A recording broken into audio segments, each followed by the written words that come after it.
by the rivers of Babylon. Yeah, we sat down and we cried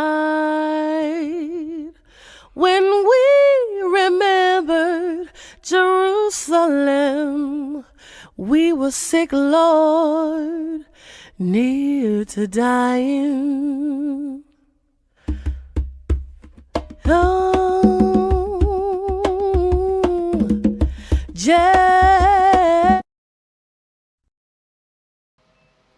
Shalom, shalom, family. Welcome to another Tanakh review. My name is Zurishaddai, one of the teachers of Congregation BINAH CHOKMAH, located in the Red Hook section of Brooklyn, New York. Our address 382 Hamilton Avenue, Brooklyn, New York. Giving all glory and honor to the God of Abraham, Isaac, and Jacob, your host Zebaot, the one who woke us all up this morning, and we give glory to his high and holy name. We glorify his name, and unto him and him alone is all praises due. Hallelujah. Hallelujah. Giving due respect to the leader of our congregation, even my brother, Chief Prince Yehudah Ben Yisrael. May the Most High God continue to bless him and his family. His wife, Princess Shekinah. The Most High God continue to bless them all. The Most High God be with all members of Congregation D.C.B, and may he be with all Israel scattered in the four corners of the earth. Like I said, my name is Zurishaddai, and I'm thankful to be here once again. And today we'll be going over Proverbs 7, and that will be done by none other than one of my teachers and one of my mentors, even Nasik Zurishaddai Ben Yehudah. Nasik, before we start out, I'm just a little bit curious. Are you going to be on your almost on your 6th decade of doing Torah before we start out? 6th decade. It sounds like, but you on your 5th decade right now. I'm not that far. I'm not that far from the 6th decade. I'm not that far. When it's put that way, it rings a little bit different, right? Well, no, that's okay. That's okay. I don't have a problem with it. You know what I mean? Hey, that's a blessing. I'll be 72 February. You know, Okay. that's the age in February. And I was in this way of life at 13, trying to put my age up because I was hanging out with older guys. You know what I mean? Right. You know, so you do the math from there, 13, to 71, I'll be 72 next year, turn of the year, early part of the year. February. So and I'm thankful for that because it's only a select few that make it to there. That's right. You know what I mean? So I don't have a problem. I usually find it, strange when people say, I don't want to share my age, but yet you go to the doctor, you go to the job, you go, to a whole lot of other spots. And you get ID, your age, and all that stuff. You don't have a problem with it then, and it's but nevertheless, I'm thankful that I was able to make that, and I'm somewhat in decent shape for a man my age. Hallelujah. So let's go on. Let us proceed.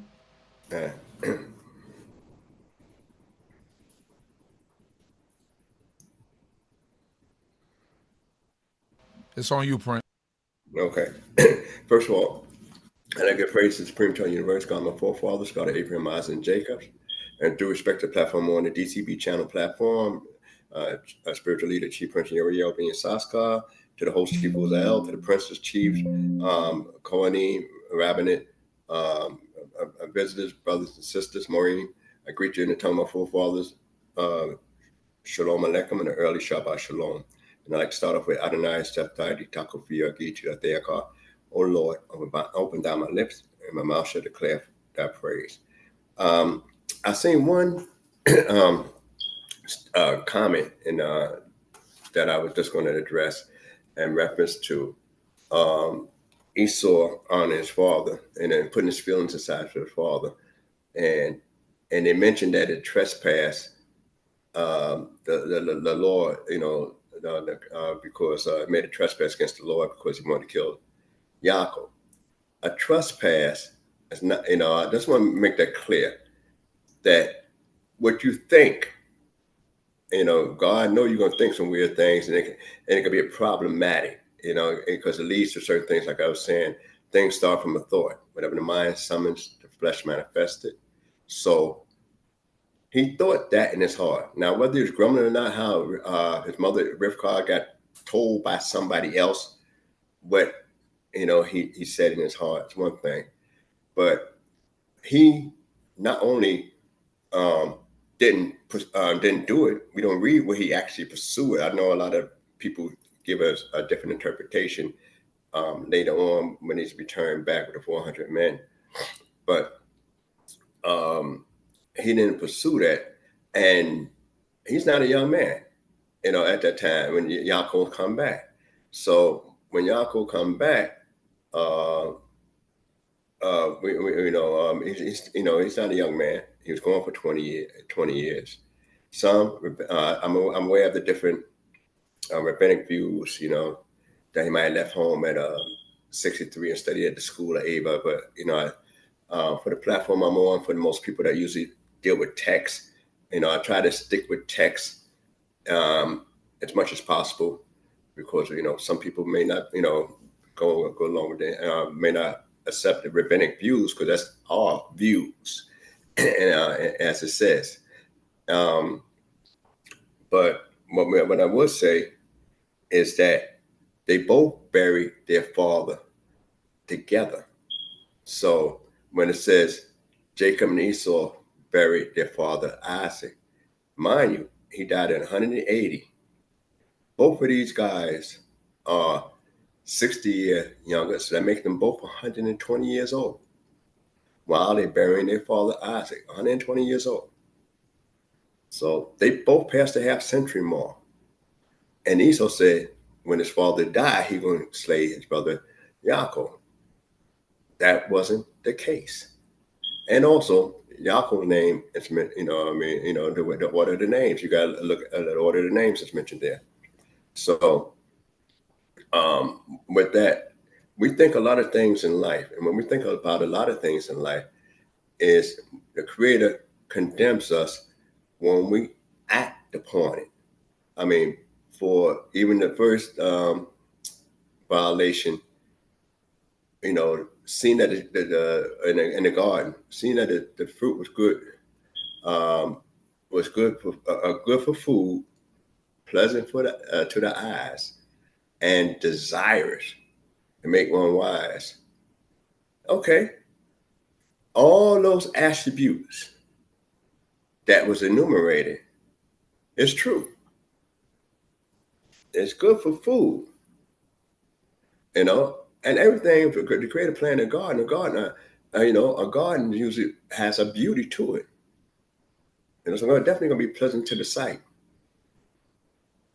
And desire to make one wise because you know what the type of fruit that is, a fruit of knowledge of good and evil. And that's where the violation comes. When she grabbed it, ate, took a bite, and her husband, Adam, took a bite, that's where the violation came. All before that, it was not a trespass. So I just like to make those things clear because we work on every day trying to control our thoughts. And a lot of times it's difficult to control our thoughts, even when we pray into the great God that we worship, the God of Abraham, Isaac, and Jacob. So that being said, I'm going to move on to, I'm going to talk a little bit about why you say means, and he went out, talking about Yaakov. So, and it gives it information. It starts in the 20th chapter, 10th verse. And it says, and Jacob went out from Beersheba and went towards Haram. And he lighted upon the place and tarried there all night because the sun was set. And he took one of the stones of the place and put it on his head and lay down in that place to sleep. All right, so this information, if he left from Beersheba, we know where he was headed. We know where he was headed toward. So why we need the extra information, those things to consider. And then how far did he make it? If you're on the run, how far did you run? And then it says, and he tarried there all night because the sun was set. traveling at night, most predators and dangers you face at night. So it's only wisdom at night. Seeing is difficult, and a lot of dangers alert. That's why usually it's always advisable to enter a city, especially a new city or a strange city, in the daytime, not at night. A lot of horror pictures that we have, sci-fi pictures, it's based on a lot of nighttime mishaps. As we look further, the 12th verse, and he dreamed, and behold, a ladder set up on the earth, and the top of it reached to heaven, and behold, the angels of God ascending and descending on it. And behold, the Lord stood beside him and said, I am the Lord, the God of Abraham, thy father, and the God of Isaac. The land which thou liest, to thee will I give it, and to thy seed. And thy seed shall be as the dust of the earth, and thou shalt spread abroad to the west, and to the east, and to the north, and to the south. And in thee, and in thy seed, shall all the families of the earth be blessed. So he got almost the exact identical blessing that God told Abraham. Identical in that sense, just about. And the 15th verse said, and behold, I am with thee, and I will keep thee whatsoever thou goest, and will bring thee back into this land, but I will not leave thee until I have done that which I have spoken of thee. All right, so now I read that because this is important to the next phase that comes in. And Jacob awake out of his sleep, and he said, surely the Lord is in this place, and I knew it not.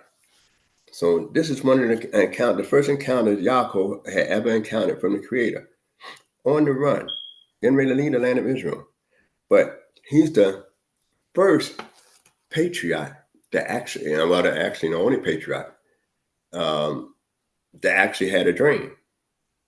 You know, where Abraham had a dream. You don't read where Isaac had a dream, but you read where Yaakov himself had this particular dream when he lay down went to sleep. And he and in the dream, he understood that this is not just demons going up and down, strange creatures going up and down.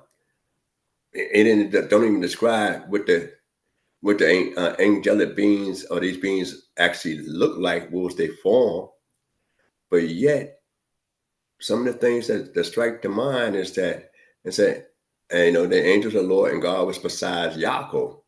So if God is besides him, and that's important to recognize, that in the 13th verse, and the Lord stood beside him, not besides the creatures that went up and down. So it brings out a lot of different points I want to bring out and stress that as most people be looking for, they got even in some prayer books, angels, Uriah, Michael, Gabriel, Michael, Gabriel, Uriah, and Raphael, and the divine presence above my head and all that.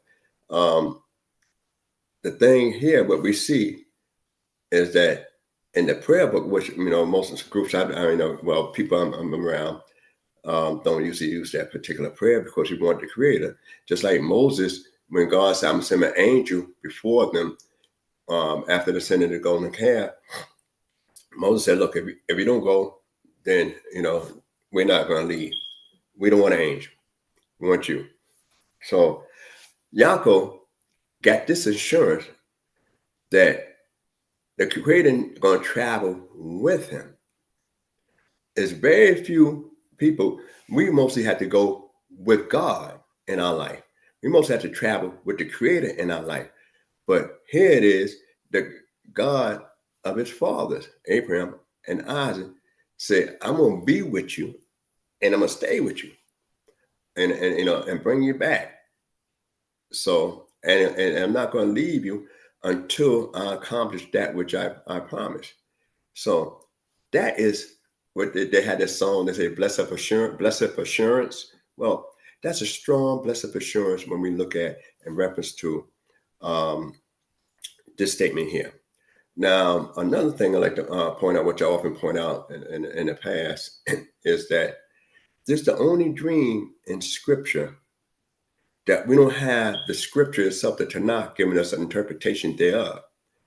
And we have commentaries and rabbinic commentaries and views and saying what this dream, possibly could mean, and they have a lot of relative validity, conceptual validity to it, and that's all well and fine and nice.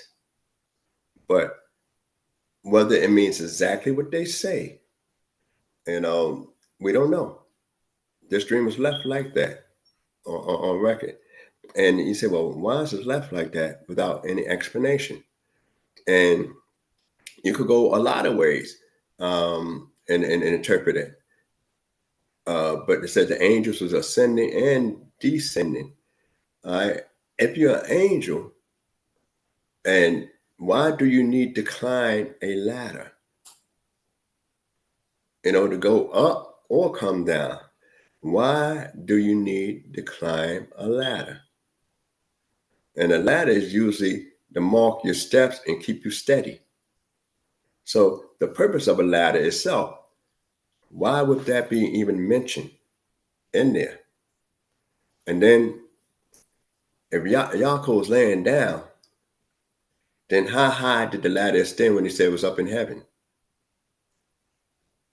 So these are some of the things you could discuss with your teachers, which is very interesting because in this area here, discussing the dream is really not a wrong answer, simply because the Tanakh doesn't give you a direct definition of what that dream means. So, so it'd be an interesting conversation to have around with your friends, and or even talking to your leaders and teachers about this, and see what they come up with it and discuss it. And because there's a lot of variations, in reference to that. So after that, when he woke up, he realized, the Lord's in this place, and I knew it not. Why he say in this place and not just the Creator all around? The Creator being everywhere. Is the Creator confined to one location? And then the 17th verse said, and he was afraid and said, how full of awe is this place? This is none other than the house of God, Bethel. And this is the gate of heaven, Shirei Shemayim. And Yaakov rose up early in the morning and took the stone that he had put under his head and set it up for a pillar and poured oil upon the top of it. And he called the name of that place Bethel, but the name of the city was Luz at the first. Now, here he makes a vow. And Jacob vowed a vow saying, if God will be with me and will keep me in this way that I go, and give me bread to eat and raiment to put on, so I come back to my father's house in peace, then shall the Lord be my God, and this stone which I have set up for a pillar shall be God's house, and of all that thou hast given me, I will surely give the 10th unto thee. In the Hebrew, it's like a tenth of a tenth, a tithe of a tithe. So we read in his dream what the Creator had said. He understood that it was a dream, but he also knew that this is really a place of God. So hence, why make this here vow about what he's going to do? He's not making, and yet questioning if God will keep his word. So he's making a vow of what he's going to do at the same time questioning the Creator, because these are, the if, the adverbial clause. All right, so when we look at stuff like that, you see that, which I always like to point out, is the human side of our forefathers, because one, are you saying that if one of these things is lacking, that you ain't gonna serve this God? So you can discuss this point a little more. I'm not going to spend that much time on it. I spoke on it before in the past, but one of the things to consider is that sometimes a person might have a dream and don't really, really know if the dream is really, that dream was really accurate in some cases. All right, so a lot of times we don't know how it's accurate, and we find that later on with Yosef dreams and in that sense with Yosef dreams, we find that the dream was all we know when we get to later on is that he wound up being a prominent individual above his brethren and stuff. We read that. How the method of going about it, when, how long it would take, all that stuff is missing pieces. So sometimes, you have people that, had these dream books when I was coming up that was very popular when I was a little kid. And, most people looking for the numbers and stuff like that. Or if they dreamt about fishes, said somebody's pregnant, or they're reading certain numbers, somebody died or whatever the case is. But here it is that Yaakov, our forefather, not only set up, make a bargain with the Creator, and what he asked for is something basic. So now, why, and this is a question, why is it that he asked for the basic necessities? And he said, first thing he asked for, bread to eat, clothes to put on, and bring me back to my father's house in peace. All right? That's all he asked for, 3 things. Food. You just left home. If we look at any chronological order, as the text give it, you just left home. You mean tell me you didn't even bring a piece of bread? A bottle of water? And we know that when he crossed over the Jordan and headed out and crossed over the ford, the Yabuk and all that, he crossed over with just a staff in his hand. Nothing.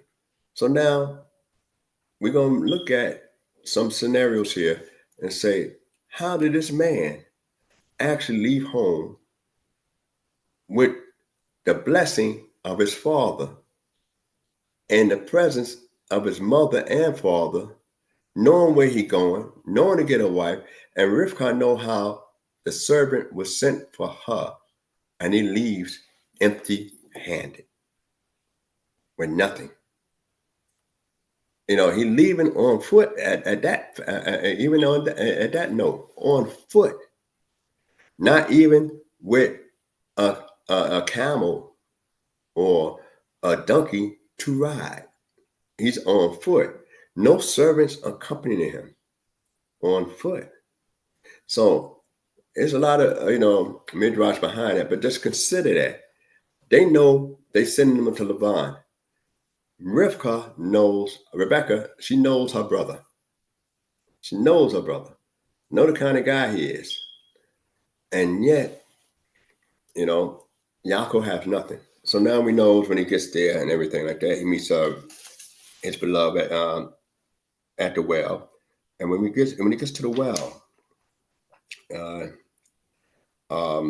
it goes on to say, I'm going to skip a few verses there. And in 29th chapter,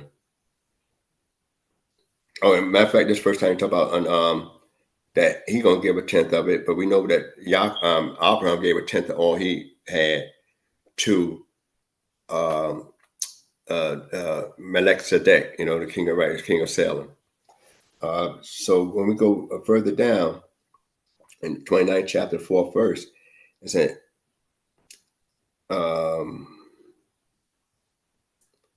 let's look at a couple of things. 29th chapter. We take it from the top just a little bit. And Jacob went on his journey, and he came to the land of the children of the east. And he looked, and behold, a well in the field. And lo, 3 flocks of sheep lying there by it.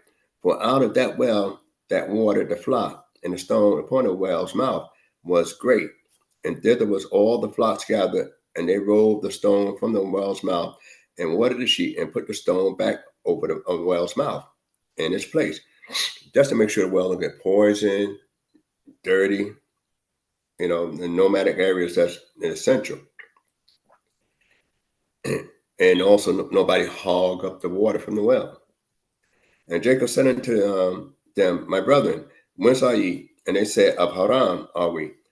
And he said unto them, know ye Laban, the son of Nahor? And they said, we know him. Now, what do they mean by they know him? They know him better than Yaakov know him, that's for sure. And he said unto them, is it well with him? And they said, it is well. Very short, brief conversation, like we don't want to talk about him too much. And behold, Rachel, his daughter, cometh with the sheep. And he said, lo, it is yet high noon, neither is it time that the cattle should be gathered together. Water ye the sheep, and go and feed them. In other words, you're here too early. You're standing around too early. High noon, in the hot part of the day, but you won't get water. But he said, you're supposed to let them graze and get water later on.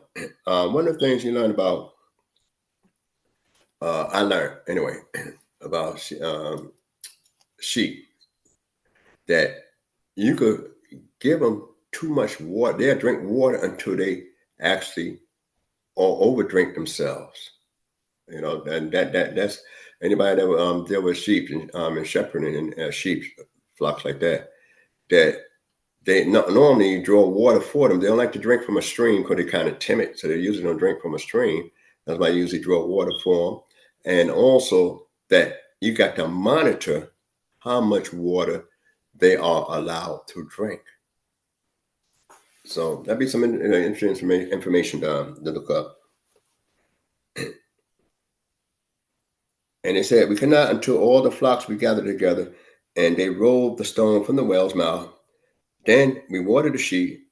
While he was yet speaking with them, Rachel came with her father's sheep, for she tended them. And it came to pass when Jacob saw Rachel, the daughter of Laban, his mother's brother, and the sheep of Laban, his mother's brother, name mentioned a lot, that Jacob went near and rolled the stone from the well's mouth and watered the flock. And Laban, watered the flock of Laban, his mother's brother, and Jacob kissed Rachel and lifted up his voice and wept. Now, strange custom. Now, one of the things is that this is for Emisa. He realized that that's the daughter of his cousin, rather, Laban, the daughter of Laban. But what's interesting, what you find here is that now he exhibits his strength because he's not no young man. And it took all of them together to get together to try to roll this great stone off this well, because it wouldn't be no small stone, and the well got to be pretty big, and the stone got to be big enough to cover the mouth of the well without rolling down or without falling within the well itself. So he did that and watered her flock. The other guys had to do their own, which is a little different from what his mother did for the camels, on the other end. And he cried. And people say, why he crying? What's the purpose of crying? That he find her? Or that when the servant met Rivkah at the well, and she did the servant an act of kindness, the servant was able to reward. All Yaakov was able to do at this time was give just to the opposite, help and assist and water her flocks. That's all he could give. Sometimes you can have a loved one in life, and then, the loved one in life, you say, oh man, I like to get her this, I like to get her that.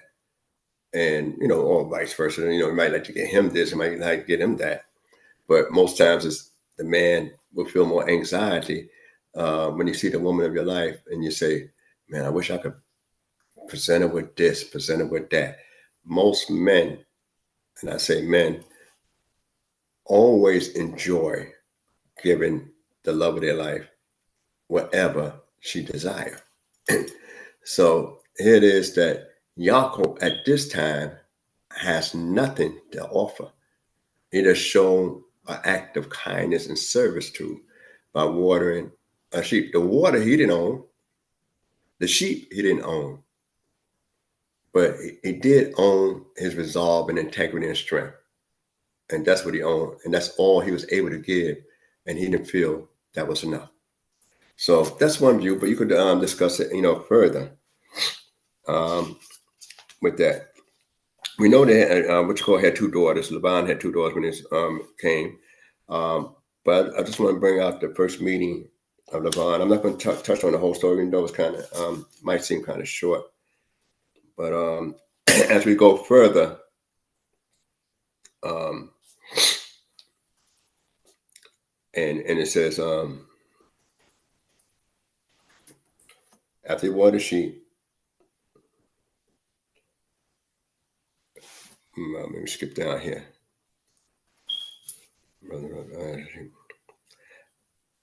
All right. And Jacob, 12th verse, and Jacob told Rachel that he was her father's brother. That seems strange. That make but anyway, that's something to catch. And that he was Rebekah's son. And she ran and told her father, and it came to pass when Laban heard the tidings of Jacob, his sister's son, that he ran to meet him and embraced him and kissed him and brought him to his house. Now, what is strange here, she went, and just a little bit different from what Rivkah did, but she ran, and then and told her father, and he ran out to meet him. Ran out to meet him. So that means that she was in a hurry. Kissed her, cried, and she took off. I wonder how fast was the sheep traveling. And then when she told him who it was, Laban remember how the servant came some years back for his sister. So, but I must read this part here. And it says, and he told Laban all these things. All right, what things did he tell him? Let's look at the 14th verse. And Laban said to him, surely thou art my bone and my flesh. And he abode with them the space of a month. All right. Jacob stayed with him inside his house for the space of a whole month. But he didn't stay there as freeloading in that sense, because we could find from the story. But what I want to emphasize here and point out, that the first question you were asked, and you could discuss it further with the leaders, that here you come over here by yourself with your staff, don't even have any kind of material at all, as far as a donkey, a camel, any gold on, just the clothes on your back, a staff in your hand, and you don't have the most finest, outfits on. I would suspect in that sense. Hence, because he asked for food, clothes, and go back to his father's house in peace. The bare essentials. So here it is that when he told Laban, he had to tell him why I'm here in a hurry. Now, the subtlety, all right, is that did he say that I want Rachel to marry one of your daughters at first? Because he stayed in the house a whole month. So this is important. It's a key factor to think about. I'm staying in your house a whole month. I told you I came in to get a wife. I haven't even discussed about which wife in terms of marriage for a whole month. That is something. So what did I tell Laban? Did I tell him all the stuff I did to my brother Esau? And Laban could identify with, wow.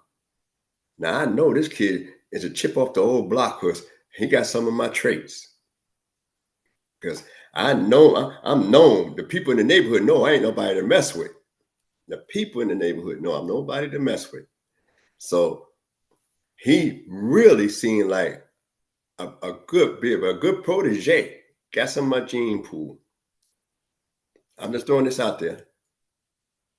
And this is, what I'm throwing out there, and you could just discuss it because if we leave this stuff, it's not explained here in the Tanakh right here. All right, so he stayed a month. Then after that, the 16th verse, I'm just going to read a couple more, and then we're going to the Proverbs.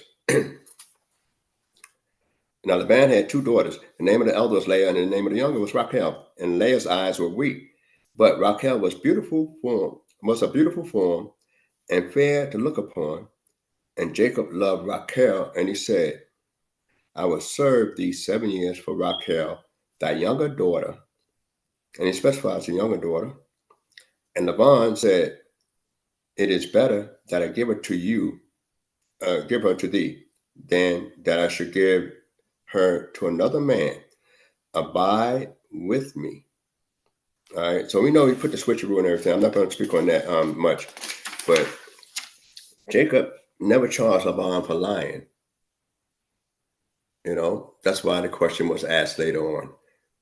Did I not work for Rachel? All right. But when we find out later on, we're going to skip past all this here. All right. And we know he worked 14 years for the woman that he wanted, and wound up picking up the handmaids, Bilhah and Zilpah. Bilhah being Rachel's maidservant, handmaid, and Zilpah being Leah's handmaid. But when the 31st verse in that same chapter, and the Lord saw that Leah was hated, and he opened her womb, but Rachel was barren. All right, so now that lets you know that all the matriarchs had a rough time getting pregnant, was slated to be barren at one point. It's because of Yaakov's feeling and hatred, hatred for being deceived, that and she took part in the deception, that he didn't like that. Now, when you say hated, how can you really keep a woman that you really hate? You might not have certain love, and then hated her. In what way? Did he hate her mannerism? Did he hate because she had weak eyes? And it's obviously, and traditionally they say they was twins. We don't know. Just like Rivka had twins, Rachel and Leah, traditionally they say it was twins. I don't know. But obviously the 2 females, Leah and Rachel, look very similar in form. Very similar in form.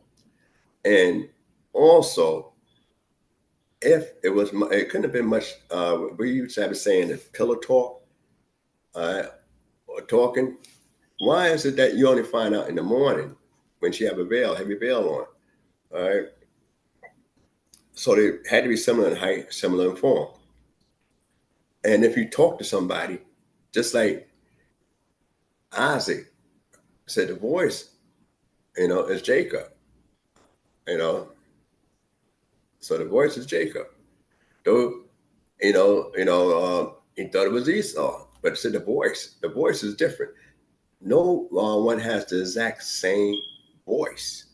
So did he say anything? You ain't got to ask all these questions. Say, we finally made it. I worked 7 years. I'm glad. I'm happy. You should be overjoyed too. What do you think about this here ceremonies we had? Something. You figure some kind of conversation should have went on. But that's something to discuss. And I always find that very, very surprising.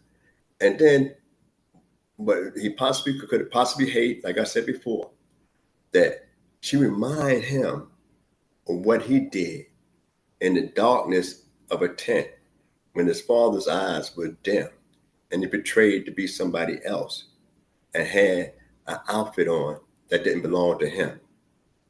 Could that be what he hate? That when he look at her, he said, "Oh man, it remind me of what I want to try to get away from." Now this is a while back. Now this took a little time, but it remind me of something I want to get away. Get away from.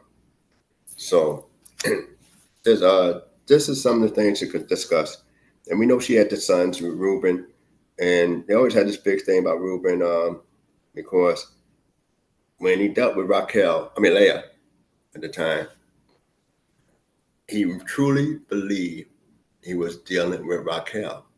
So hence, you got this woman here, that's your wife, you're being intimate with, but you thinking about somebody else because he believed he was with somebody else. And you say, wow, how intimate could he be? You know, or how much different did they look from one another? That he's thinking he's with somebody else. So can you imagine that, you know, if you don't love the one you're with, you know, that could be a tragic situation in the long term. But she had 4 sons. All right. Then we already know that she had 4 sons, and right off the bat, then finally Raquel gave her handmaid to have children, threatened them about children. They gave her the handmaid. We know automatically that Bilhah had some children. Then Zilpah just gave Jacob the handmaid, because she thought she was finished bearing for a moment. So she had this. Zilpah had these 2 maids, Gad, and Asher. I mean, 2 children. Excuse me, 2 children, Gad and Asher. And Zilpah had 2 children, Gad and Asher. So there's always a thing about. It was a discussion, a statement made concerning Bilhah, and being presented to Yaakov, but it was not a statement made and discussed about Zilpah. So this is another thing to consider. And they always have different commentaries concerning Gad and his demeanor, and Reuben and his demeanor. And you notice those 2 was on the other side of the Jordan, Gad and Reuben. So you gotta say, well, what are the similarities? Why them 2 happen to be the 2 that's on that side, and only half of the tribe of Manasseh? All right, but those 2 was basically on that side of the Jordan. So why? So you have certain things that's they say, I don't know, they say that if you try to have a relationship with your intended one and you try to raise children and beget a child, it's what kind of spiritual mindset you have at the time, and at your most intimate moment. That will bear in your children. If you look hard enough and you think about when your child was born, or this one was born, and when it was conceived, and and all that, you think back to that night. You gotta say, well, what was my mindset that night before this child was born? And if we all do that, we'd be surprised what our minds were at the time that we conceived, or the women's mostly, and the men, when they can conceive that particular individual child. And we always talk about a DNA imprint, but what about a spiritual essence of an imprint? So those are some of the things to consider. And then when we go, just go rush up us a little bit more. In the area, we look that he had 11 sons and 1 daughter. By all of them. And it's when Raquel had the son Joseph, she was ready to leave. He was ready to leave. And he worked 6 years for the cattle. All right, so you read about, he was told about he had another dream as well about concerning which cattle, how you look at the cattle and see which one's multiplying in his favor. All right, so when we go further, we find out he flees from Laban after the 20-year period, and he convinced his wives, and they took off. So, but I like to read coming from the third verse of the 31st chapter. It said, "And the Lord said unto Jacob, return unto the land of thy fathers, to thy kindred, and I will be with thee. And Jacob sent and called Rachel and Leah to the field, to the field unto his flock. And he said unto them, I see your father's countenance is not towards me as before time, but the God of my father hath been with me. And ye know that with all my power I have served your father, and your father had mocked me and changed my wages 10 times. It's a lot of times. But God suffered him not to hurt me. Things could be replaced, but the physical, God didn't allow him to really put some physical hands on him. So if a man changing wages 10 times and take it, snatch it from you, it's a wonder that he can slap you, do some bodily harm. But and also could it be he didn't hurt me because I was still, though he took what he took and changed what he changed, I still prospered, which God said. And if he said, thus, the speckle shall be thy wages, then all the flock bore a speckle. And if he said, thus, the straight shall be thy wages, then bore all the flock straight. Thus God had taken away the cattle of your father and given them to me. And it came to pass at that time that the flock of the conceived, that I lift up my eyes and saw in a dream. So we know about all that. All right, so now I want to skip on down here. All right, the 13th verse. All right, because Jacob want to go back, want to go back home now. All right, and he was told in a dream, I am the God of Bethel, where thou didst anoint a pillar, where thou didst bow a vow unto me. Now arise, get thee out of this land, and return unto the land of thy nativity. That's important to remember. So some people take a mental note of that, because when we look at the future episodes of Yaakov, this point has a lot of validity for some understanding in some of the historical parts that happened to him while he would get back into the land. All right. And right then, we're going to skip on further down. And we're going to go into the 22nd chapter verse. And it was told Laban on the third day that Jacob was fled. And he took his brethren with him and pursued after him 7 days' journey. And he overtook them in the mountains of Gilead.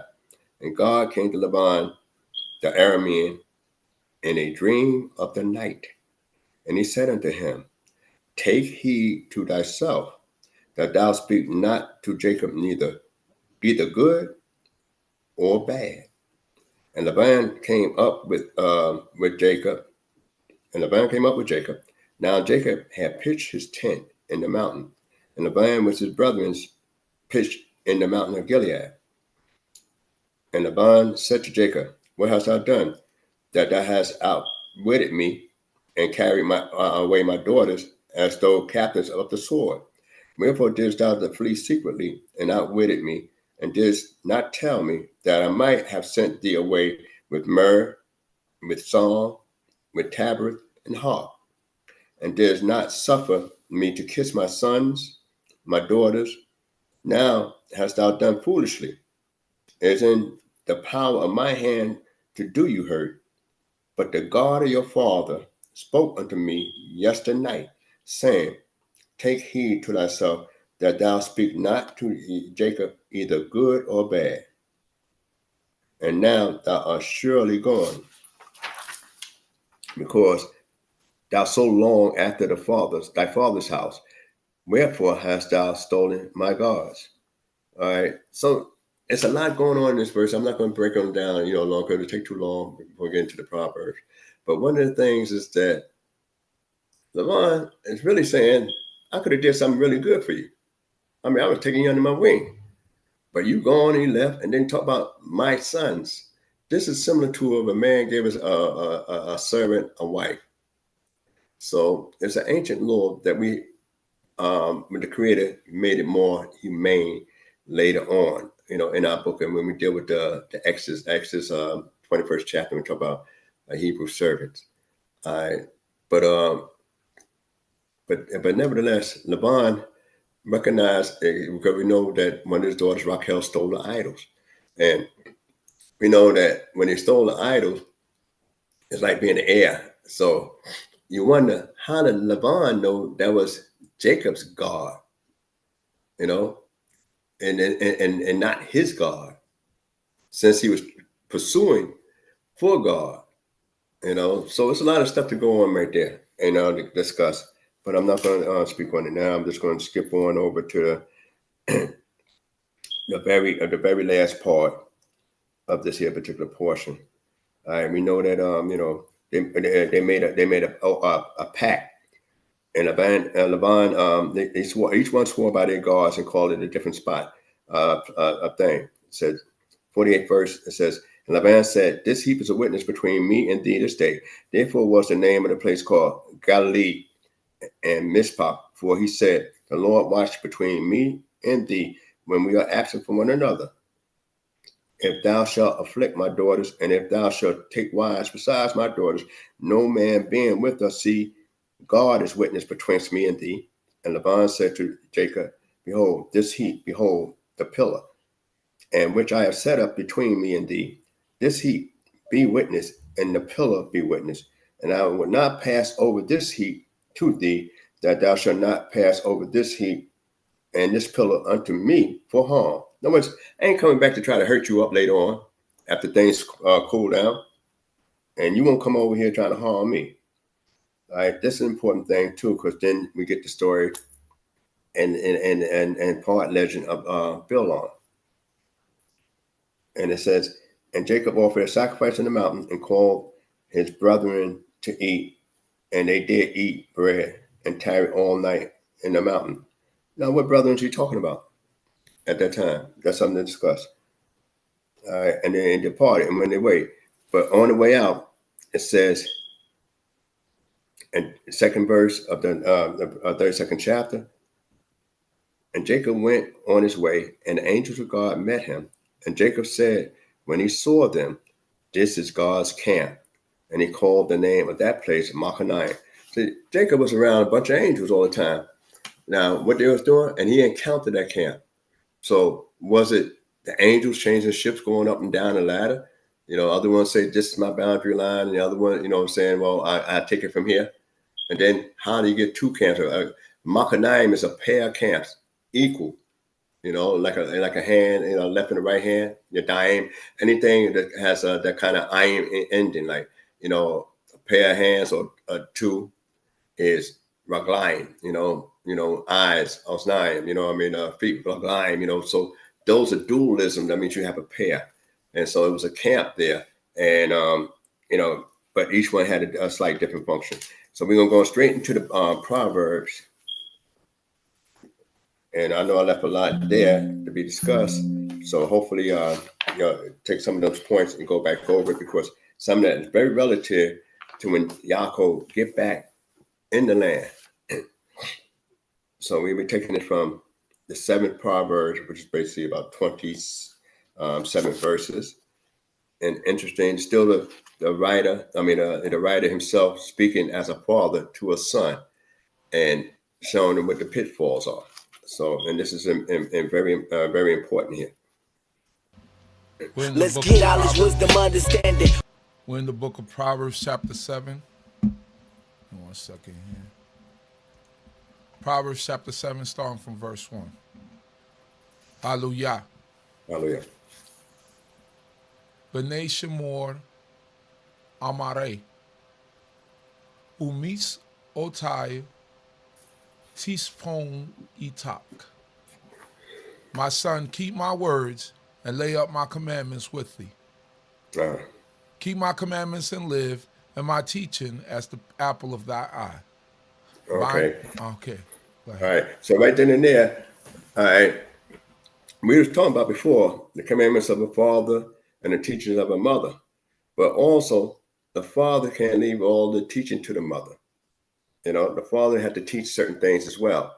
So here it is. He said, I got certain rules that's established, but I'm gonna give you some insight into some of these rules. And some of the rules is then dealing with how you go through life. All right, but let's go ahead, continue. Verse 3, it reads, bind them upon thy fingers, write them upon the table of thy heart. Say unto wisdom, thou art my sister, and call understanding thy kinswoman. Keep going. That they may keep thee from the strange woman and from the alien woman that maketh smooth her words. All right, there. All right. When you bind something on your fingers, it used to be, we used to have an expression, tie a string on your fingers so you don't forget certain things. You know, so, you know, or sometimes people say, write a note in their hand, you know, certain important things in their hand. So these are some of the things that it's saying that you keep this very, very close to you, that you don't want to forget it. You don't want to forget this here and lose sight of the teachings and the instructions that I'm giving you now. And then say to wisdom, thou art my sister. Right. So in other words, be familiar, be acquainted with trying to get wisdom and understanding. I mean, that you should be going. So in other words, I need to know what's going on in life, not only outside of myself, but within myself, and how I relate with the stuff outside of myself. That's what he's talking about now. And he said, so you got to bind it and keep certain lessons there. Sometimes we say, oh, we forgot. I meet brothers from time to time say, oh man, I forgot that was even in the book. And you say, wow, you forgot that was even in the book. You know, and it'd be some basic laws about certain observances. And you said, you forgot that was in the book. Or it might be something concerning maybe the patriarchs or the matriarchs. And you say, I forgot that was even in the book. You say, well, wow, you lost your ties. I mean, you know, you have no, you know, no lifeline attached to your beginnings. So that's why he's talking about bind them. I pick it up from the 6th verse. Verse 6 reads, for at the window of my house I looked forth through my lattice, and I beheld among the thoughtless ones, I discern among the youth, a young man void of understanding, passing through the street near her corner, and he went away to her house. Before we get to our corner, I mean, I forget her corner. All right. Now it goes on talking about the teacher, the writer, and we used to say King Solomon spotting this, that I'm looking out on my window. Now we ain't talking about, you know, we think, you know, the glass windows, but just an opening out your house or whatever, you know, spot you dwell in it, and you're looking into the street, and then how he described these guys here, you know, he said, everybody's a dummy out there. That's what he's saying. Thoughtless. People to consider. A bunch of fools hanging out on the corner. That sounds kind of like the day sometime. All right. But yet, he said, I behold among the thoughtless one, I discern among the youth, a young man void of all sense. In other words, you got the dumbest of the dummies. I mean, so you got, he said, these people ain't too bright. Everybody is foolish. Everybody's crazy. Everybody got something missing from the top. You know, the elevator will go all the way up to the top floor. You know, so he said, but amongst them, they have a status. And this guy here is the dumbest of the status that's low already. That's what he's saying. I'm looking at this and seeing what this. So if you're gathering, you figure the knowledge should increase and shouldn't decrease. And you know, if you attain to people of wise counsel. So now he hanging out with people that's just popping foolishness. But it goes on to say, and then, you know, passing through the street near her corner, and he went the way of her house. Who's the her that we talk about now? And so that's where we get ready to go into. Who's this individual? All right. So now we're in the 9th verse. Verse 9, it reads, in the twilight, in the evening of the day, in the blackness of night and the darkness, and behold, there met him a woman with the attire of a harlot and wildly of heart. Right, before we go to 11, I need to point out one thing. So when is this guy looking out his window? He couldn't sleep. Maybe somebody might be making some noise. You know, I mean, people out there doing this stuff and making all this kind of noise and stuff going on. It's at nighttime, deep in the night. You should be home. So that's why I'm at this window now, find out what's going on. And I found out all it is just a bunch of fools. And he got the dummy.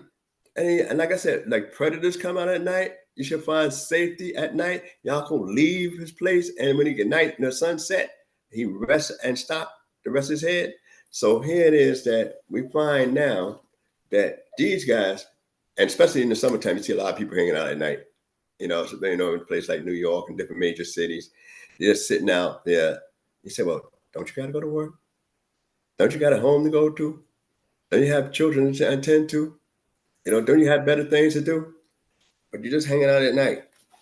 So here it is. He's saying this is the time of day there, and the black and nights, and he met a woman.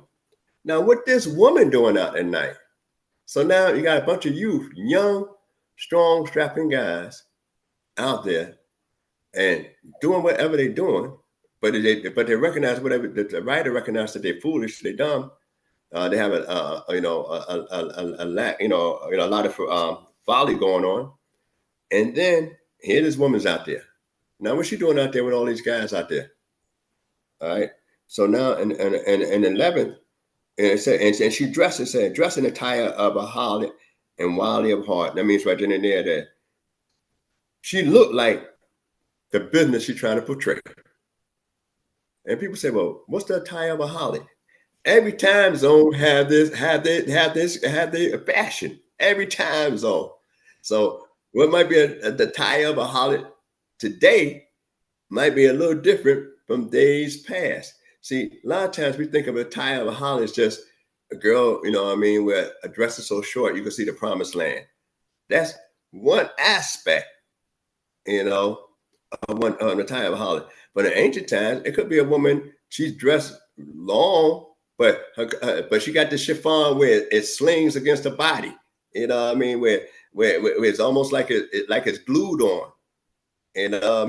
And she might be voluptuously endowed or something like that. And she might be painted up a certain way. But wherever it was, the attire of a harlot, people knew this was the status of the time. So that time, what a harlot might look like, as opposed to what a harlot might look like today, is different. But the thing was, it was a recognized, so that teaches that it's a certain fashion statement that existed throughout all time. That's what it teaches you. There's a certain type of modesty, dress code for a female at all times. In every period of time, it was a certain type of dress code that was modest. Because you don't go to the store and say, I want to buy the attire of harlot that's hanging over here in the section aisle 5. You don't go to the store and say that. You know what I mean? You got to know what's the theme of the day.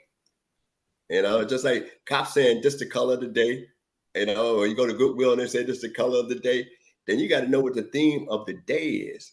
But let's read a little bit. So all those things that we got to consider. All right. So in the 11th verse, and it says, reads, so it says, she is riotous and rebellious, her feet abide not in her house. Now she's in the streets, now in the broad places, lieth in wait at every corner. So she caught him and kissed him. With an impudent face she said unto him, sacrifices of peace offerings were due from me. This day have I paid my vows. Wow, she sounds like she's an honest woman. Sounds like she's an honest woman. So I pay my debts. I keep everything straight. And one of the things is She caught him and kissed him. This is a stranger, but this is the victim. Just like the writer could see the dumbest of the dummies, he could see that this guy is getting ready to get caught up by the woman of the night. And this was really interesting, is that she act like she's so pious. She act like she's so God-fearing. Said, I paid my vows. That means I keep my word. Whatever I say, I'm gonna take care of that. All right, but let's see where her mindset is. Verse 15, therefore came I forth to meet thee, to seek thy face, and I have found thee. I have decked my couch with coverlets, with striped cloths of the yarn of Egypt. Hold right there. She painted a real good picture. But, she's, like a predator. A predator be out there and saying, look here, I think that's the weakest link right there. I could attack that. So they go to attack. She's seen already, just like the writer said from the window. I could see that the way they're carrying on. He didn't say they could, necessarily hear the conversation, but possibly could. But to see what's going on here, he could tell what's going to happen. All right, it's almost if you in a window on the sixth floor, window closed, and you be around certain neighborhoods, and you're in the house, you have to go to the window, you see what's going on. This car pull up, this girl come on around, or a bunch of guys standing, a girl come over there and get one guy to walk with them. You could pretty much figure out what's going on. That's nothing new under the sun. But then she goes on to say, that I decked my couch with coverlets, with strips of cloth of the yarn of Egypt. No, it's looking good. No, but that got to do it inside your house. Did we get there yet? In the 17th verse it says? Verse 17 reads, I have perfumed my bed with myrrh, aloes, and cinnamon. Come, let us take our fill of love until the morning. Let us solace ourselves with loves. Oh, hold on. All right, let's solace ourselves with love. Boy, ain't that something? But she talking about rapping. We didn't hear what the guy said yet. We didn't hear what word he come up with yet. This dude is so dumb and dumbfounded that he's speechless. She done told him about what she did on a godly tip. You got to have something that she sound like she's, sort of pious and religious or something like that, got morals, And then she goes on and said about a couch, and she went from the couch to the bed. Ain't that something? We say from the living room to the bedroom. You know what I mean? So that bypass the kitchen. You know what I mean? Living room to the bedroom. So that means dinner wasn't even served. But it goes on to say on the 19th verse. Verse 19 reads, for my husband is not at home. He's gone a long journey. He has taken the bag of money with him. He will come home at the full moon. All right, there. Before we go to the 21st verse, it uses husband here, but in Hebrew it's the man, because she's such a low life that, and we were just talking about the adulteress and everything like that in the earlier Proverbs, but it used the word man, the man, not husband. In that sense, it was translated as husband. Sometimes the ish could, you say this is my ish, might translate as husband, but the connotation here is the man, because if it said a husband, that'd have been like a red flag. So that's how sometimes we got to know when we translate ish as man and when we translate ish as husband. All right. So if she had a real husband that she respect, then this thing wouldn't even take place. But in the Hebrew, the word for man and husband is being the same thing. So, so a lot of books will translate it as the husband. All right. So I just want to point that out. All right. I'll pick it up on where we're at 21st. Verse 21. Yes. With her much fierce speech, she causeth him to yield. With the with the blandishment of her lips, she enticeth him away. Mm-hmm. He goeth after her straightway as an ox that goeth to the slaughter, or as Uh-huh. one in feathers to the correction of the fool. Uh-huh. Till an arrow strike through his liver, as a bird hasteneth to the snare, and knoweth not that it is at the course of his life. All right, before we did. In other words, this guy is taken out. Now, is he taken out fully? Now, let's take up some scenarios here.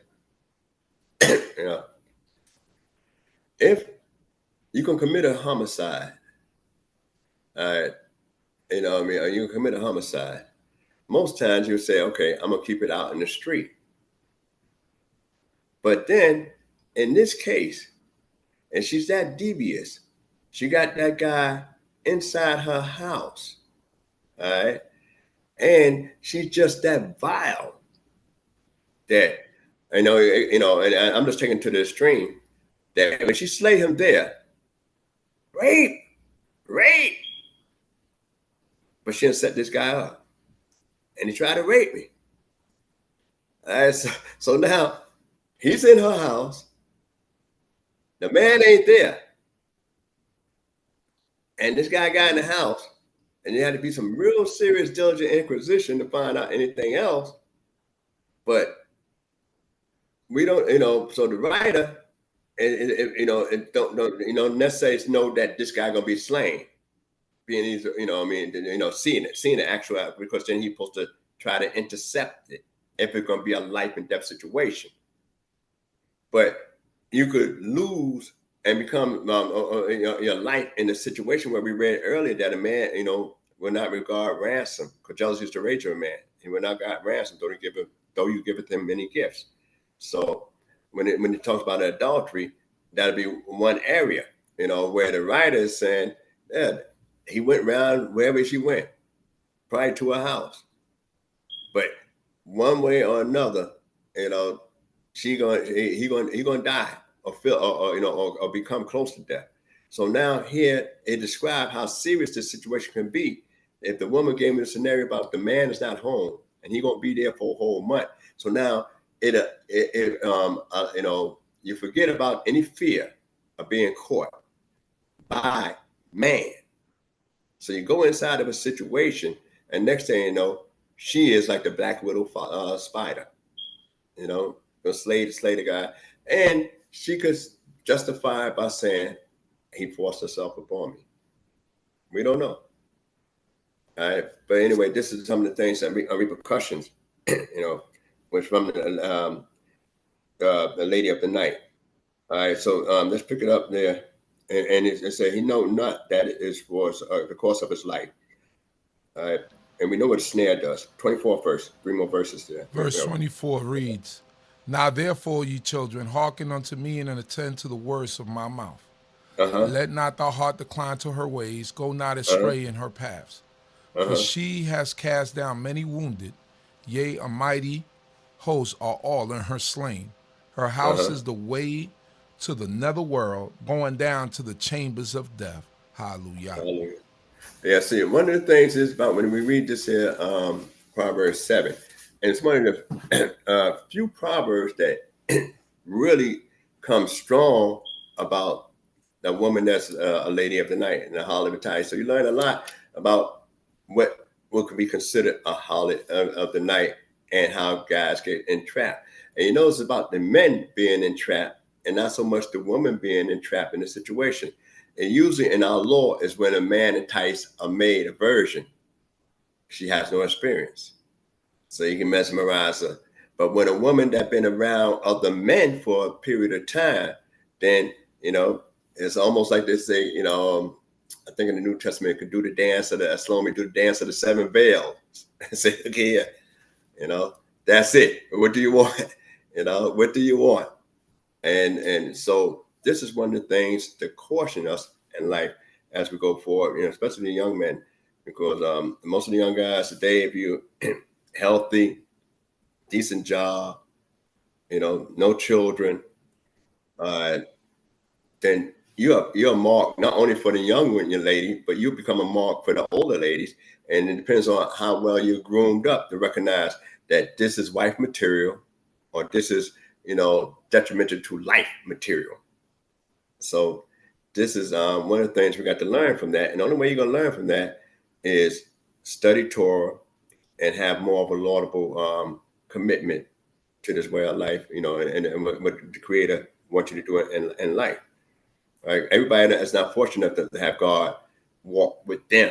So a lot of us had to walk with God. So with that, I hope you got something out of what I said. Any mistakes been my own. And I greet everybody in Shalom Aleichem and the early Shabbat Shalom.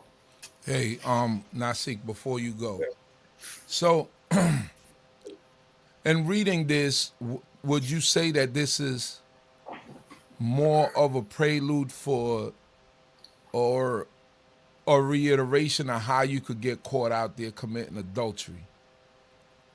Oh, that's definite. That's definite because especially when I was coming up now, and I don't think it's changed much since I was coming up. Are you married? Sometimes. What do you mean sometimes you're married? But so you're gonna find stuff like that. That's sometime thing, and and when she said the guy's gone for a month, you say okay, and he ain't gonna come back to a appointed time. What appointed time? You know what I mean? And when they talk about an appointed time, you're gonna be back. I mean, he leave you like that and leave you to your own like that. So is he taking care of you? What he doing for you? So you start getting into conversations like that, then it could be problem. It could be very problematic. So that's one of the things is that that the writer King Solomon is really cautioned. And what's ironic is that he had 700 wives and 300 concubines, and a man that write this and know about women so well, he still couldn't keep himself from burning incense and offering up to their gods. So this let you know that mighty as Samson was. And then we hear the story about Jesus ben Sirach in the Apocrypha. And when they talk about wine, the king, and woman, and they said women are strong, but truth bear way to victory. So in other words, we ain't gonna stop with just a woman being the strongest of all. We're gonna stop on what is true being the most powerful thing of all. So these different warning signs we're supposed to have. So and all this take place at night. So then so this is going to be a series of questions. There's going to be one, because I think today, I'm not sure what within the community and outside the community, what people will consider a marriage and what wouldn't they consider a marriage. So scenarios, right? Two couples lived together for a number of years. They didn't necessarily go before any judge to get a marriage certificate or anything of that sort, but they all living together, paying bills. In between there, they have a couple of children, which a lot of people, they live, this way, but no quote unquote legal paperwork. But they do have children. They do address each other as husband and wife, or this is my lady, that's my man, whatever it might be. So, and between them, they have an understanding of, you and I, we're solely for each other.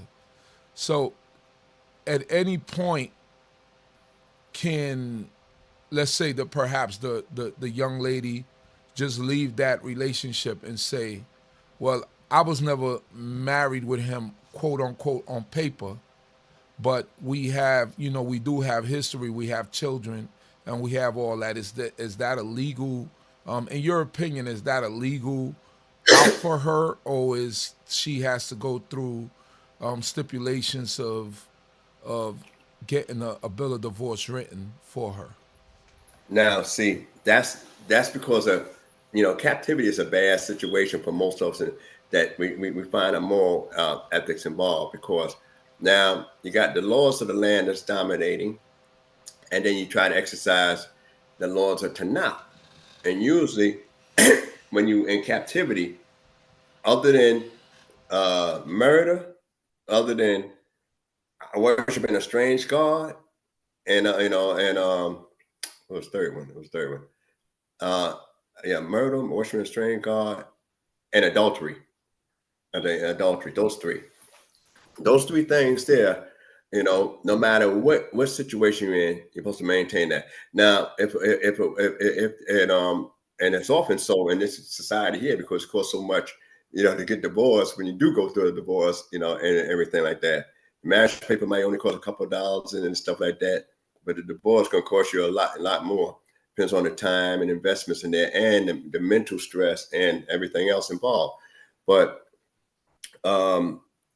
according to our way of life, ancient times, they develop a contract, what they refer to in rabbinic literature as a ketuvah, something written out, ahead, to make it known that the woman has something to say that she married. You got something to say that you married this woman.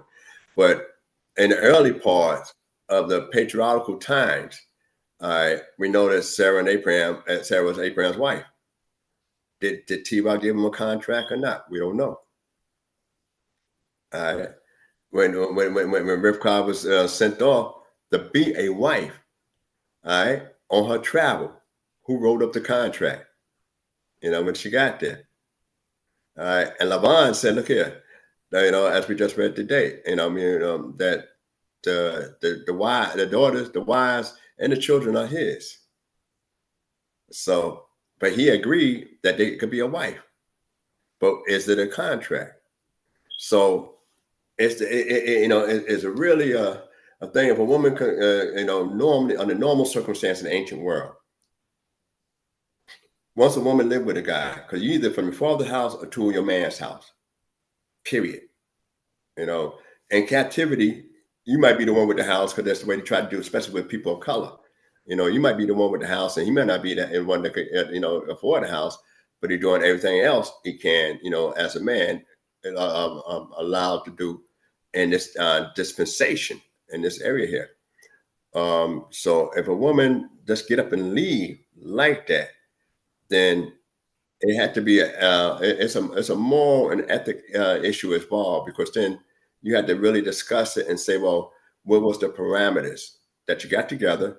What authority you claim to be under? And if you was under a certain type of authority again at that time, what made you change? Because if you claim to be a wife at that time, then you got the whims to say, I'm a wife today and I'm a wife not a wife tomorrow. He's my husband today and he's not my husband tomorrow, and I could pick it up again tomorrow. And you're going to do it like Abraham maybe and say you're my sister for a moment, then you're my wife again, when things cool out. So it brings a lot of issues, and everybody got to judge with it as an individual case. That's why it says, each case got to be an individual situation that you analyze and look at. And given the time, that's why it's based on the judges that should be in those days, because circumstances, conditions may warrant a lot of things. That's the best I can do with that. Okay, yes, because, sometimes is, especially within our community with, you witness certain individuals be together, and then all of a sudden it's like, oh, we were never, married, but yet you have children together. You lived all this life together, but because there wasn't no paperwork from downtown or whatever, but everybody acknowledged, the individuals as husband and wife, as witnesses to them being husband and wife, then it seems like somehow it is not respected or honored as soon as someone gets angry. So my next question is, and the only reason why I'm bringing this up because we spoke about adultery in the proverb, and I just want to cover certain things because sometimes we need to cover Torah and we need to go into the law. So, right. For example, if you marry a woman and you're married legally downtown, right? You go downtown, you marry legally, but things don't work out and you now separated, right? Separated and perhaps you're working on a divorce, but divorces take time. Not all the times divorces happen overnight.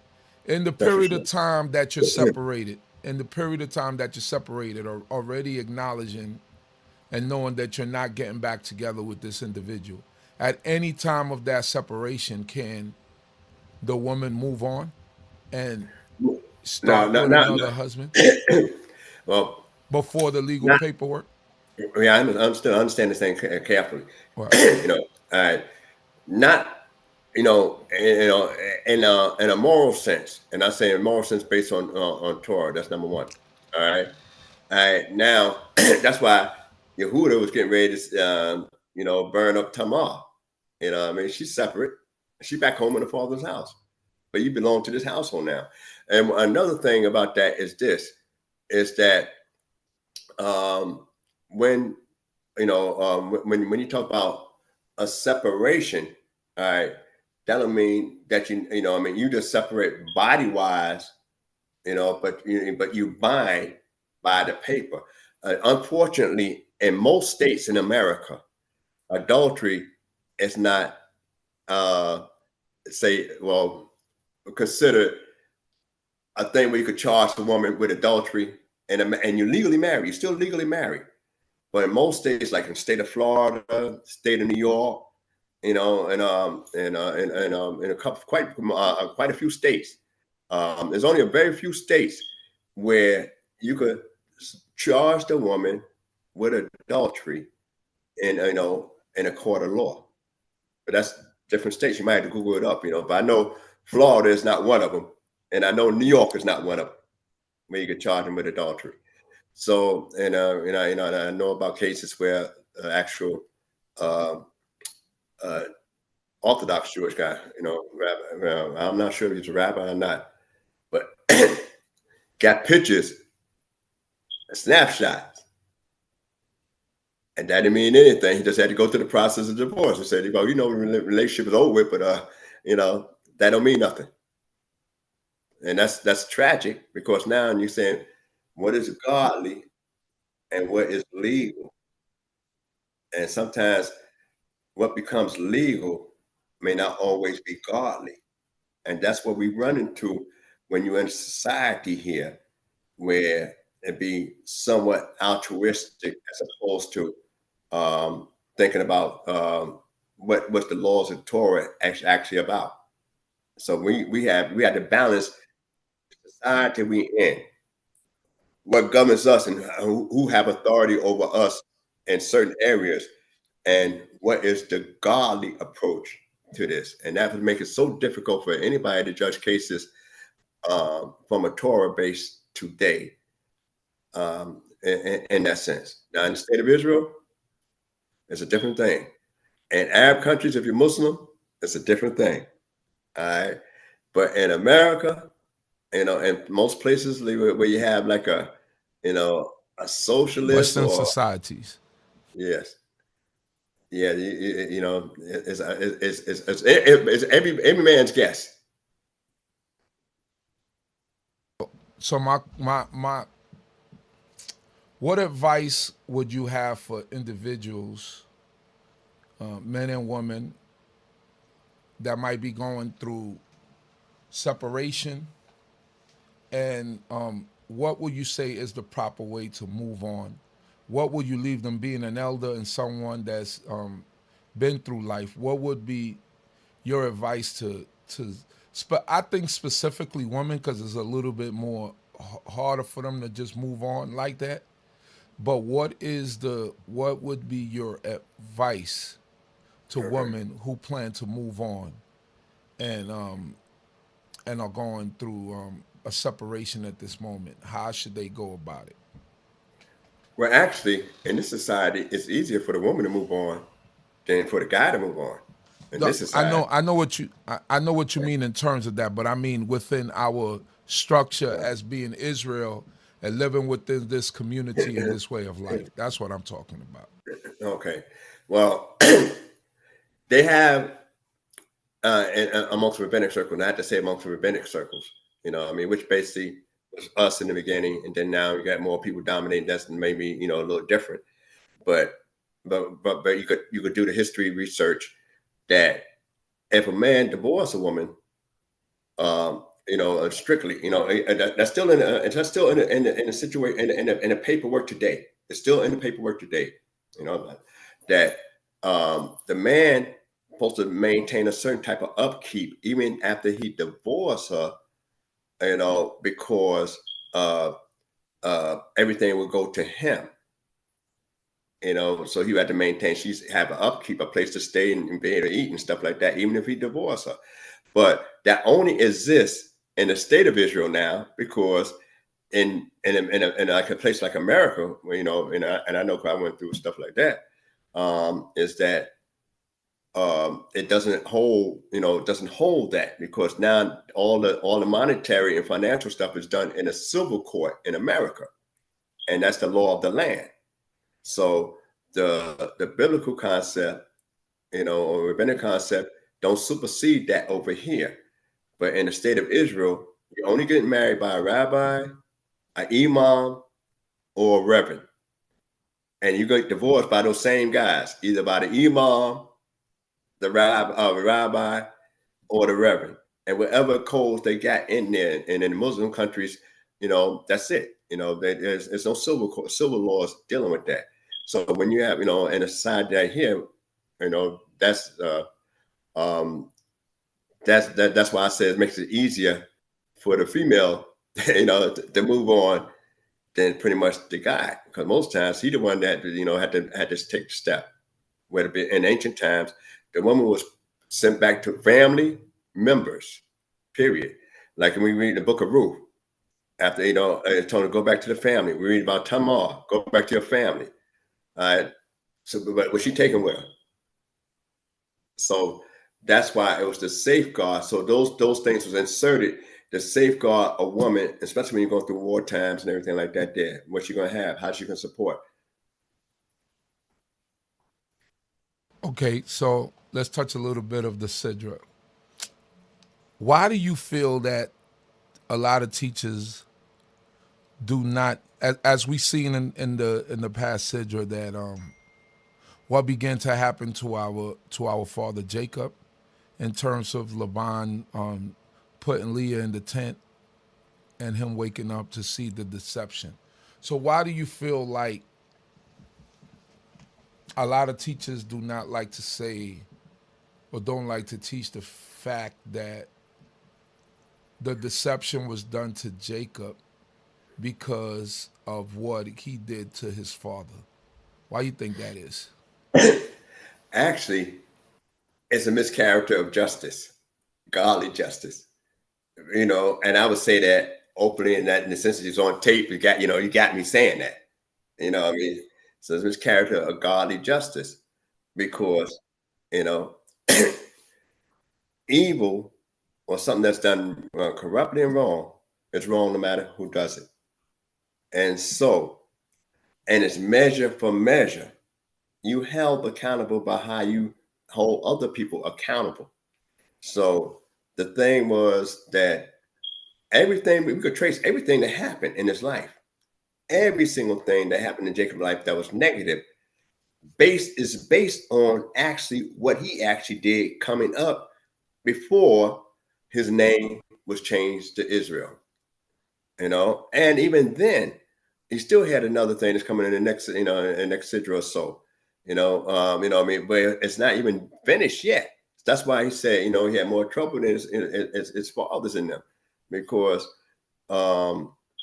he himself, though he became a great man, and he superseded his predecessors, Abraham and Yaakov, by having all his children being recognized by God as part of the nation of Israel, where Abraham had to split his son up, and had Isaac, had one son out of all them sons he had. Isaac only had two sons. He had to get rid of one. And had, the other one come through Jacob, where all Jacob's sons became part of the chosen of the Creator.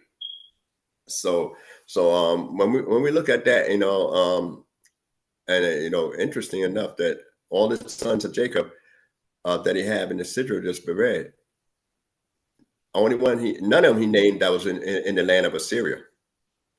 In the land of Syria, none of them he named. The only strange thing, the closest thing you might read is where the word is korah for Lewi.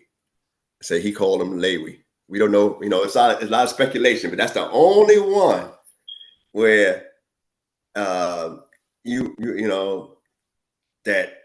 though the mother might describe a character in a situation, that the name itself is in the masculine, and we try to figure out who was that he.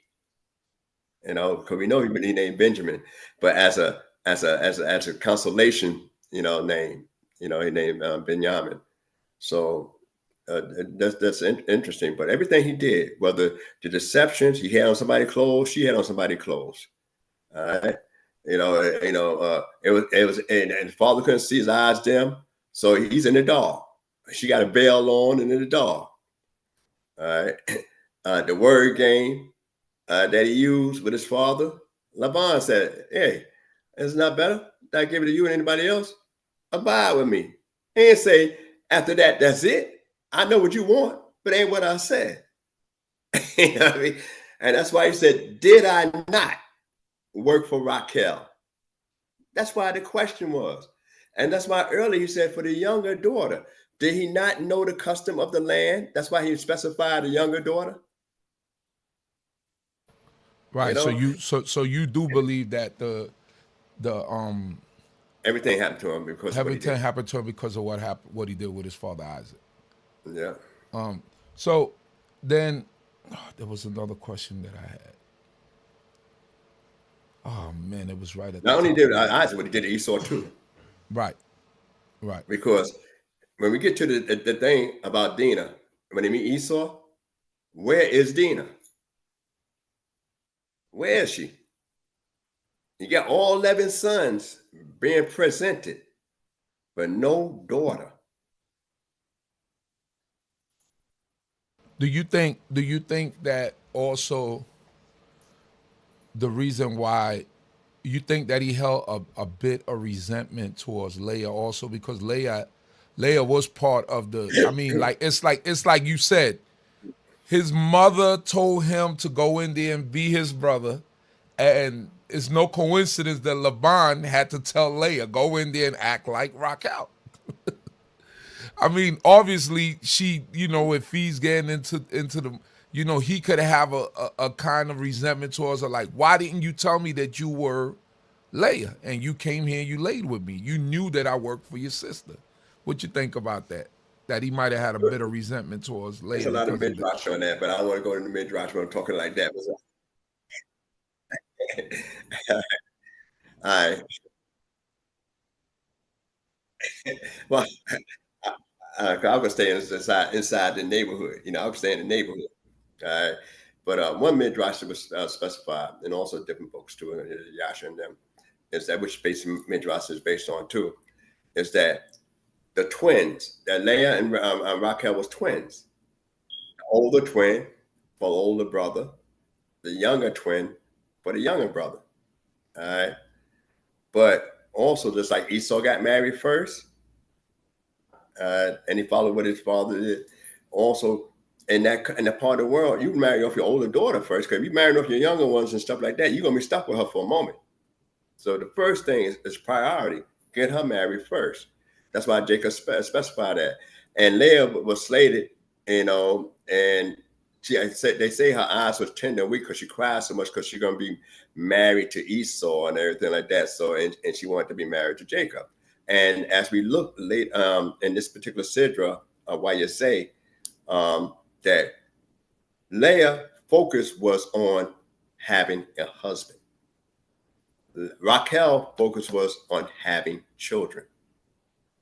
So when you look at it and analyze it, that Leah's focus was everything she named a child. See, I got a son. That's for you. God heard my cry, so now maybe you're gonna hear me. And next one, now I got 3 children. My son, my husband got to join hands with me. It's only when she got to the fourth son she said, well, I might as well give this up. You know what I mean? And start praising the Creator for what I got already. But so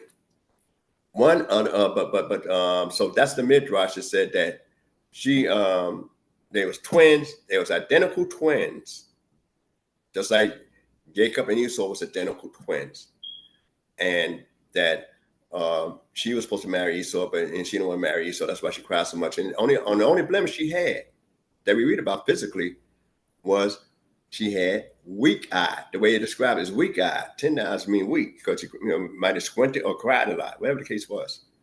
If that's the only blemish in a woman, I mean, I don't mind a female wearing glasses. Eventually, when you get past the 40 mark, they're gonna start wearing them anyway. I think. I believe she wasn't a looker. But that's just my opinion. I know it says she just tender-eyed, but the description it gave of Raquel was like, and she was beautiful to look for. You know what I mean? And let me get. But it's just an opinion. I don't know. I know. Let me get old school thing. All right, I'm gonna get you some old school stuff. All right, because and they didn't describe Raquel as beautiful until later on, much later on. Not when he first saw her. That's one thing to think. Remember, when he first saw her, he didn't say how fine she looked. When the guy seen Rivka, he said she was fine off the top. So Raquel's beauty was described later on in the episode. All right. So, but the thing is that we used to say, if a woman got beautiful eyes, you don't need to look any further. But if she ain't got good looking eyes, then you start looking all over to see what else she got going for herself. That's old school. Okay. I could live with that. That's old school. I could live with that.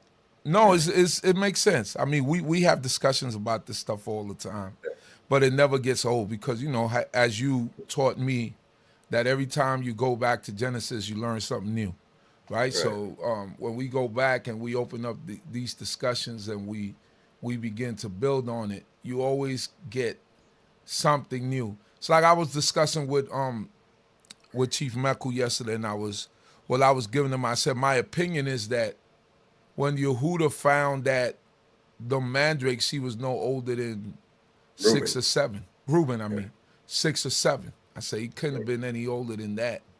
And he has his opinion on it, but I said because if you look at the first 7 years, he worked 14 years, but the first 7 years he got both of them, right? He had to just. Exactly. You're right. You're 100% right. You're 100% right, Chief. Right. So within the other 7 years, he had those children that they all mentioned. The children. All the children. 12 counting Adina. 12 counting Adina. 12 counting Adina.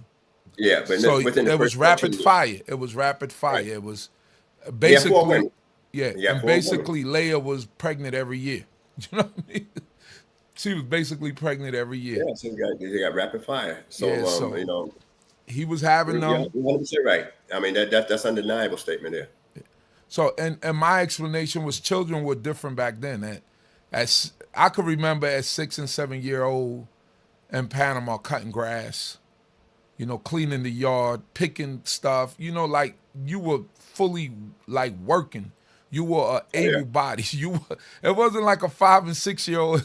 That you like today, they just playing with toys. No, you were like actually had to go out into the yard, clean up, pull grass, be underneath the sun, use a machete, all those type of things. I could clearly remember that, Yeah, I remember that. I mean, as a young man too, man, standing on a milk crate, trying to fry some fat back in the days, and I'm only 5. I'm only 5.